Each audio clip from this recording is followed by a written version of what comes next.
अब बात मरुधरा की सियासत की। सत्र से पहले इस अंदाज ने कई सपने तोड़े तो कई उम्मीदों को आकार भी दिया। गहलोत पायलट की इस मुलाकात के बाद क्या कांग्रेस की सियासत में सब कुछ ठीक हो गया है? इस सियासी मुलाकात के क्या संदेश है, देखिए रिपोर्ट। का पार्टी से निलंबन भी वापस लिया गया। विधायक विश्वेंद्र सिंह और भंवरलाल शर्मा को फिर से कांग्रेस पार्टी में शामिल किया गया। तो सत्र से ठीक पहले कांग्रेस विधायक दल की बैठक रखकर विपक्ष को साफ संदेश भी दे दिया गया। सत्र में बीजेपी की चुनौतियों से टकराने के लिए अब कांग्रेस पूरी तरह से एकजुट है।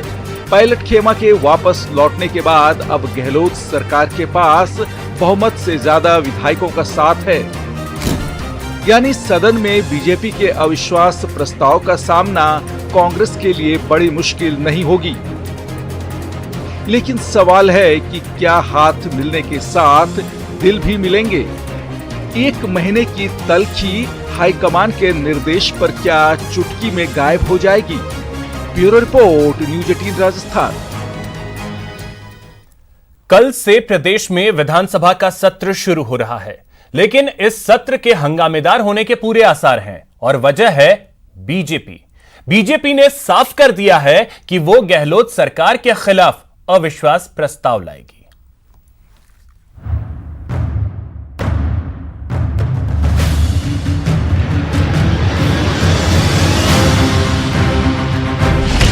अब सदन में होगा आर पार। गहलोत सरकार पर बीजेपी का अविश्वास। लेकिन हम कल ही उनके खिलाफ अविश्वास प्रस्ताव भी साथ का साथ भारतीय जनता पार्टी और हमारे सहयोगी दल के रूप में हम निश्चित रूप से रखेंगे। ये इस सरकार के विरुद्ध पहला अविश्वास का प्रस्ताव होगा और हम मजबूर करेंगे नियमों और प्रक्रियाओं में कि उस विधानसभा के फ्लोर पर उन सारी विफलताओं को हम उजागर करें।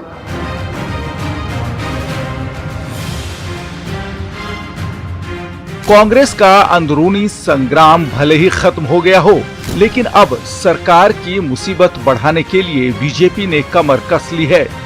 बीजेपी गहलोत सरकार के खिलाफ अविश्वास प्रस्ताव लाएगी। दावा तो ये भी है कि गहलोत सरकार जल्द गिरने वाली है, क्योंकि सरकार दो बाड़ों में से आएगी। अब आने के बाद दोनों की क्या गति बनेगी, ये तो सदन के फ्लोर पर ही हम लोग देखेंगे। पर हम प्रतिपक्ष के नाते इस सरकार ने जो होटल में बंद होकर के इस राजस्थान की सरकार के साथ जिस प्रकार का अन्याय किया है, उन सारे महत्वपूर्ण विषय को सदन के फ्लोर पर लाने का प्रयास करेंगे। ऐसी संभावना है कि जिस तरीके से उन्होंने मशक्कत की है वो शायद विश्वास मत का प्रस्ताव रखें, लेकिन हम लोग भी पूरे तरीके से तैयार हैं अविश्वास प्रस्ताव लाने के लिए, क्योंकि ये सरकार हो सकता है कल सिर गिना दे, लेकिन मुझे लगता है कि जनता की नजरों में इस सरकार का जनमत गिर चुका है। वो विश्वास मत रखे या नहीं रखे, भारतीय जनता पार्टी विधायक दल सरकार के इन 1.5 महीने से अदृश्य होने पर और इन 1.25 वर्ष के कुशासन के विरुद्ध में अविश्वास रख रही है। ये इस सरकार के विरुद्ध पहला अविश्वास का प्रस्ताव होगा और हम मजबूर करेंगे नियमों और प्रक्रियाओं में कि उस विधानसभा के फ्लोर पर उन सारी विफलताओं को हम उजागर करें। बीजेपी ने अपने इरादे साफ कर दिए। भले ही अशोक गहलोत ने पार्टी में मतभेदों को पाट लिया हो, भले ही अशोक गहलोत ने पायलट को साध लिया हो, अशोक गहलोत भले ही भूलो माफ करो और आगे बढ़ो की रणनीति पर आगे बढ़ रहे हों, लेकिन बीजेपी तब भी हमलावर थी और अभी भी है। बस कुछ बदला है तो गहलोत सरकार को घेरने का तरीका और वजह भी। कांग्रेस का अंतर्विरोध, आपस का झगड़ा जो सही तौर पर लगता है कि सुलझ गया, फिर अंदर अंदर जिस प्रकार की आग सुलग रही है वो किसी से छुपी हुई नहीं और आंतरिक विवाद के अंदर भारतीय जनता पार्टी पर आक्षेप लगाना और भारतीय जनता पार्टी के नेताओं पर आरोप लगाना बेबुनियाद। तेवर तल्ख हैं और इरादे साफ। बीजेपी साफ साफ कह रही है कि गहलोत सरकार हर मोर्चे पर फेल है और विपक्ष का अशोक गहलोत सरकार पर अविश्वास है। Bureau report, news 18 network. देश में आज से टैक्स को लेकर नया चार्टर लागू कर दिया गया है। पीएम ने ईमानदार टैक्स पेयर्स को प्रोत्साहित करने के लिए एक नया प्लेटफॉर्म की शुरुआत की। Transparent taxation honouring the honest platform के नाम से इसका आगाज किया गया है। इस सिस्टम में ईमानदार टैक्स पेयर्स को प्रोत्साहन दिया जाएगा। देश में आज से नया टैक्स चार्टर लागू कर दिया गया है। टैक्स से जुड़े मामलों की जांच और अपील फेसलेस होंगी। पूरे देश में 25 सितंबर से फेसलेस असेसमेंट सिस्टम लागू हो जाएगा। पीएम ने कहा कि एक ईमानदार टैक्स पेयर राष्ट्र निर्माण में भूमिका निभाता है। प्रधानमंत्री ने कहा कि 1.5 करोड़ लोग ही टैक्स भर रहे हैं। उन्होंने कहा कि सफलता का छोटा रास्ता सही नहीं है। पीएम ने कहा कि केस की स्क्रूटनी करीब 4 गुना कम हुई है। 2012-13 में 0.94% ही स्क्रूटनी होती थी, जबकि 2018-19 में आंकड़ा घटकर 0.26% पर आ गया है। खास बात यह है कि अब देश के किसी हिस्से का अधिकारी जांच कर सकेगा।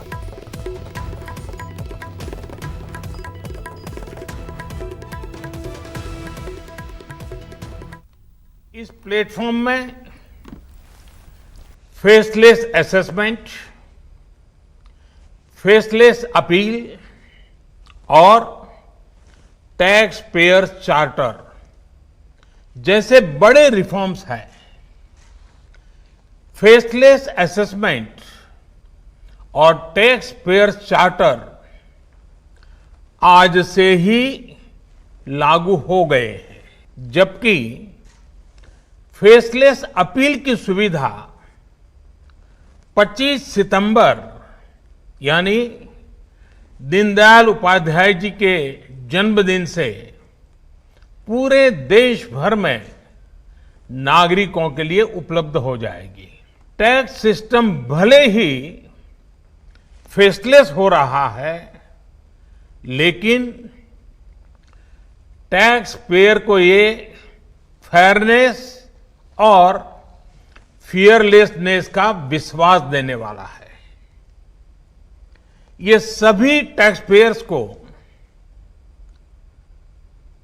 इस महत्वपूर्ण तोहफे के लिए मैं बहुत बहुत बधाई देता हूं। बीते 6 वर्ष में हमारा फोकस रहा है banking the unbank, securing the unsecured और फंडिंग द अनफंडेड। आज एक तरह से एक नई यात्रा शुरू हो रही है। ऑनरिंग द ऑनेस्ट, ईमानदार का सम्मान। देश का ईमानदार टैक्स पेयर राष्ट्र निर्माण में बहुत बड़ी भूमिका निभाता है।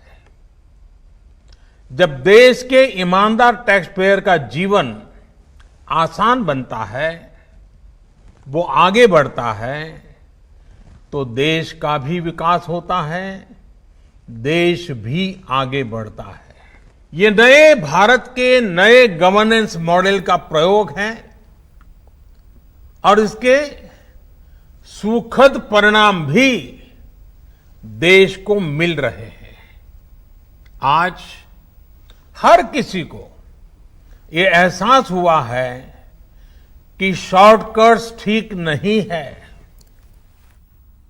यहां रुकेंगे एक छोटे से ब्रेक के लिए।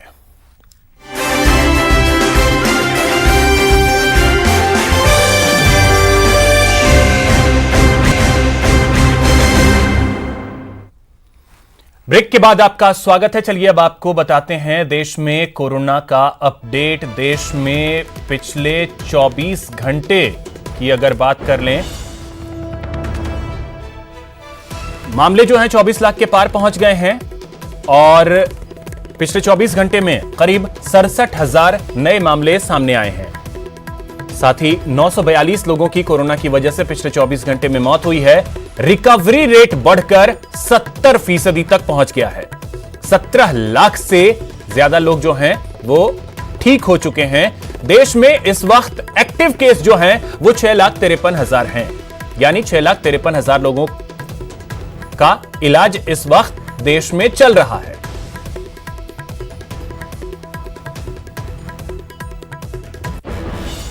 और वहीं आपको बता दें कि कोरोना से मौत के मामले में भारत चौथे नंबर पर पूरी दुनिया में पहुंच गया है। अमेरिका, ब्राजील और मैक्सिको के बाद भारत का नंबर आ गया है। भारत में कोरोना की मौत की दर जो है वो 2.2% है। अमेरिका में 3.2%, ब्राजील में 3.2%, मैक्सिको में 10.9% जो है वो मौत की दर है।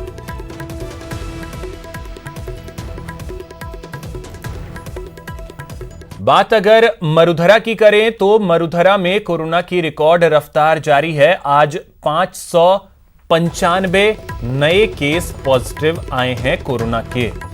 प्रदेश में कोरोना से मौत के मामले भी जो हैं वो बढ़े हैं।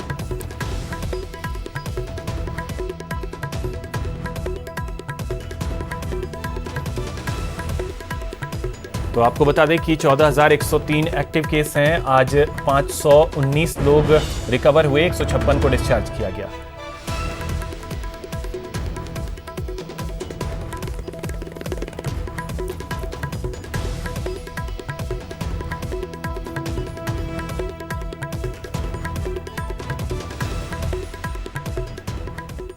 फिलहाल इतना ही। नमस्कार।